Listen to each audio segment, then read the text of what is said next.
E aí, pessoal, tudo bem? Vamos fazer um exercício de dinâmica aqui, ó.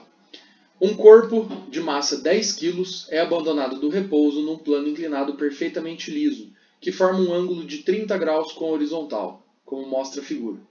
A força resultante sobre o corpo é D, e ele falou para considerar a gravidade igual a 10 metros por segundo ao quadrado. Tá, uma informação importante aqui, ó. Ele falou que o plano é perfeitamente liso. Se ele é liso, significa que não tem atrito, tá legal? Então a gente não tem forças de atrito nisso aqui. Para começar, vamos aqui desenhar todas as forças que a gente tem atuando aqui. Então, primeiro de tudo, eu vou ter uma força peso, apontando sempre para baixo. Força, peso, P aqui. Outra força que a gente vai ter é a força normal, sempre saindo da superfície onde o corpo está. Então, força normal. Essas são as duas forças que a gente tem. Esse corpo, obviamente, ele vai escorregar para a direita aqui. Se não tem atrito, ele vai escorregar para a direita. Só que como? Qual força vai fazer ele escorregar aqui para esse lado? Sempre que a gente tem um plano inclinado, a gente tem que fazer a rotação do nosso eixo. O que isso significa? A gente está acostumado a trabalhar com o eixo X e o eixo Y dessa forma. Eixo X e eixo Y. Só que quando a gente tem um plano inclinado, a gente tem que rotacionar esse eixo a mesma quantidade de graus que ele tem aqui.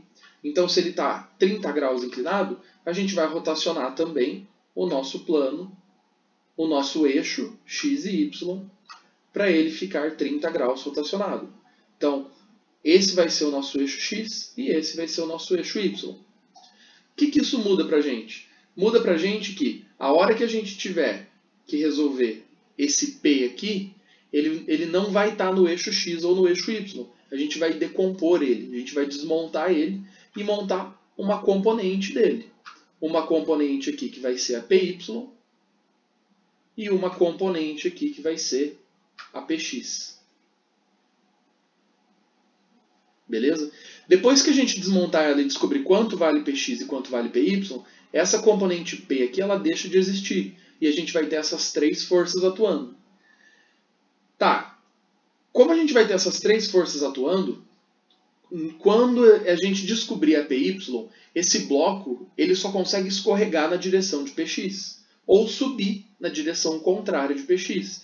Ele não vai voar e nem afundar. Significa então que a força normal e a PY são iguais, elas vão se anular. A única coisa que a gente vai ter que descobrir aqui, já que ele quer a força resultante do corpo, a gente tem que descobrir quanto vale essa PX. Beleza.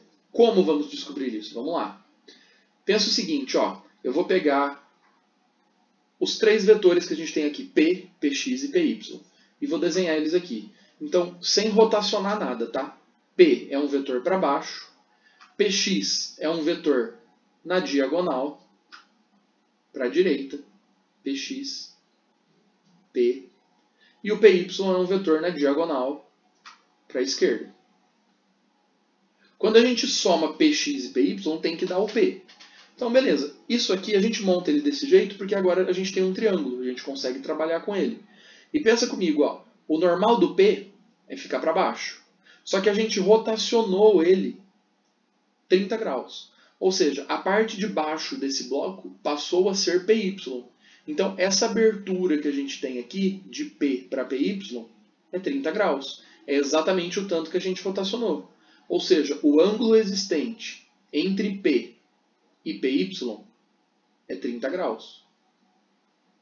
Beleza? Tá.